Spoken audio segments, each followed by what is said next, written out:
बोलो जय श्री राम, जय श्री राम। बोलो सियावर रामचंद्र जी की जय। बोलो जय हनुमान, जय बजरंगबली, जय श्री राम, जय श्री राम।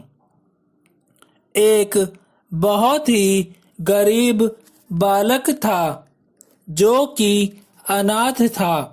उसका इस दुनिया में कोई भी नहीं था। वो बालक बिल्कुल अकेला ही था। एक दिन वो बालक एक संत के आश्रम में गया और वहां जाकर बोला कि बाबा, आप सबका ध्यान रखते हैं। मेरा इस दुनिया में कोई भी नहीं है। ना तो मेरे माता पिता हैं और ना ही कोई भाई बहन है। तो क्या मैं यहाँ आपके आश्रम में रह सकता हूँ? उस बालक की बात सुनकर संत बोले, बेटा, तेरा नाम क्या है? उस बालक ने कहा कि मेरा कोई नाम नहीं है। तब संत ने उस बालक का नाम रामदास रखा और बोले कि आज से तुम्हारा यही नाम है और अब तुम यहीं हमारे आश्रम में ही रहना। रामदास अब वहीं पर रहने लगा और आश्रम के सारे काम भी करने लग गया। उन संत की आयु 80 वर्ष की हो चुकी थी। एक दिन संत ने अपने सभी शिष्यों से कहा कि मुझे तीर्थ यात्रा पर जाना है। तुम सब में से कौन कौन मेरे साथ चलेगा और कौन कौन यहीं पर आश्रम में रुकेगा? संत की बात सुनकर सभी शिष्य बोले कि हम सब आपके साथ चलेंगे, क्योंकि वह सब जानते थे कि अगर वह आश्रम में रुकेंगे तो उनको सारा काम करना पड़ेगा। इसीलिए सभी शिष्य बोले कि हम सब तो आपके साथ तीर्थ यात्रा पर चलेंगे।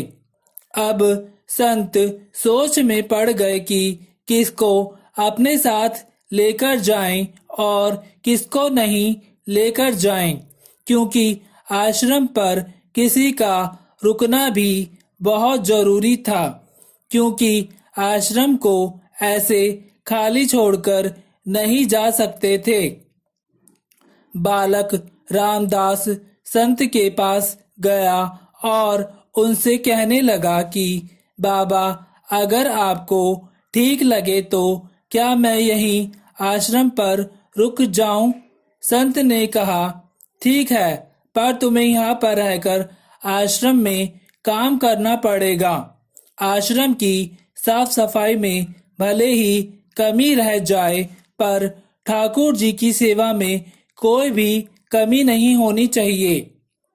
रामदास ने संत बाबा से कहा कि बाबा, मुझे तो ठाकुर जी की सेवा करनी ही नहीं आती, तो कृपया करके आप मुझे बता दीजिए कि ठाकुर जी की सेवा कैसी करनी है, फिर मैं उनकी सेवा कर दूंगा। संत रामदास को अपने साथ मंदिर ले गए और वहां उसे मंदिर में श्री राम दरबार जी की झांकी दिखाई। श्री राम जी, सीता जी, लक्ष्मण जी और हनुमान जी वहां पर थे। संत ने बालक रामदास को ठाकुर जी की सेवा कैसे करनी चाहिए वह सब सिखा दिया। रामदास ने गुरुजी से कहा कि बाबा, यह तो बता दीजिए कि इनसे मेरा रिश्ता क्या होगा, क्योंकि अगर रिश्ता पता चल जाएगा तो सेवा करने में मुझे बड़ा आनंद आ जाएगा। उन संत ने बालक रामदास से कहा कि तू कहता था ना कि मेरा कोई नहीं है इस दुनिया में, तो आज से राम जी और सीता जी तेरे माता पिता हैं। रामदास ने साथ में खड़े हुए लक्ष्मण जी को देखकर कहा, अच्छा बाबा, और ये जो उनके पास में खड़े हैं वो कौन है? संत ने कहा कि यह तेरे चाचा जी हैं, और हनुमान जी के लिए कहा कि यह तो तेरे बड़े भैया हैं। रामदास अब सब कुछ समझ गया और फिर उनकी सेवा करने लग गया। संत अपने सभी शिष्यों को लेकर साथ में यात्रा करने चले गए। आज रामदास का सेवा का पहला दिन था।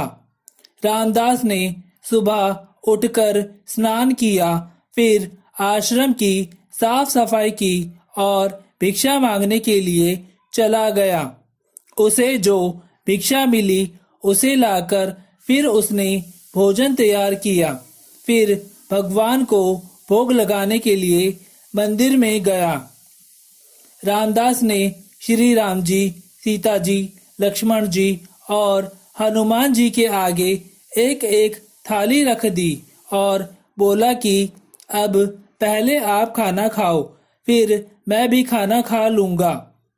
रामदास को लगा कि सच में भगवान वहीं पर बैठकर खाना खाएंगे, पर बहुत देर हो गई। रोटी तो वैसी की वैसी ही रखी थी।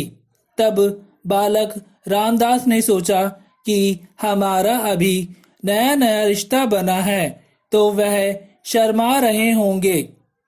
रामदास ने पर्दा लगा दिया। बाद में पर्दा खोलकर देखा, तब भी वह खाना वैसा का वैसा ही रखा हुआ था। अब तो रामदास जोर जोर से रोने लगा कि मुझसे सेवा में ऐसी क्या गलती हो गई है जो वह खाना नहीं खा रहे हैं, और ये नहीं खाएंगे तो फिर मैं भी नहीं खाऊंगा और मैं बिना खाए ही भूख से ही मर जाऊंगा। इसीलिए मैं तो अब पहाड़ से कूदकर ही मर जाऊंगा, क्योंकि मेरे पास अब कोई रास्ता नहीं बचा है। रामदास मरने के लिए आश्रम से निकल जाता है। तब भगवान श्री राम जी हनुमान जी से कहते हैं कि हनुमान, जाओ उस बालक को लेकर आश्रम आओ और बालक से कहो कि हम सब खाना खाने के लिए तैयार हैं। हनुमान जी जाते हैं और रामदास जैसे ही कूदने वाला होता है कि हनुमान जी पीछे से उसे पकड़ लेते हैं और बोलते हैं कि यह तुम क्या कर रहे हो? रामदास कहता है कि आप कौन हैं?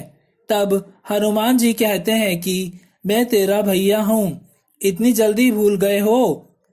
रामदास कहता है, अब क्यों आए हो? इतनी देर से वहां पर बोल रहा था कि खाना खा लो, खाना खा लो, तब तो वहां पर कोई भी नहीं आया, अब क्यों आ गए हो? तब हनुमान जी बोले, पिताश्री का आदेश है, अब हम सब साथ मिलकर बैठकर खाना खाएंगे। फिर राम जी, सीता जी, लक्ष्मण जी, हनुमान जी साक्षात रामदास के साथ बैठकर भोजन करते हैं। इसी तरह रामदास रोज उनकी सेवा करता और उनके साथ भोजन करता। उनकी सेवा करते करते 15 दिन हो गए। एक दिन रामदास ने सोचा कि घर में 5 लोग हैं, घर का सारा काम मैं ही अकेला करता हूँ, बाकी लोग तो दिन भर घर में बस आराम ही करते हैं। मेरे माँ बाप, चाचा, भाई तो कोई भी काम नहीं करते हैं, बस सारा दिन खाते रहते हैं और आराम करते रहते हैं। मैं अब ऐसा नहीं चलने दूंगा। रामदास मंदिर में जाता है और उनसे कहता है कि पिताजी, मुझे आपसे कुछ जरूरी बात करनी है। राम जी कहते हैं कि बोल बेटा, क्या बात करनी है? रामदास कहता है कि मैं घर का सबसे छोटा हूँ और मैं ही सब काम करता हूँ। अब से मैं अकेले काम नहीं करूँगा आप सबको भी काम करना पड़ेगा।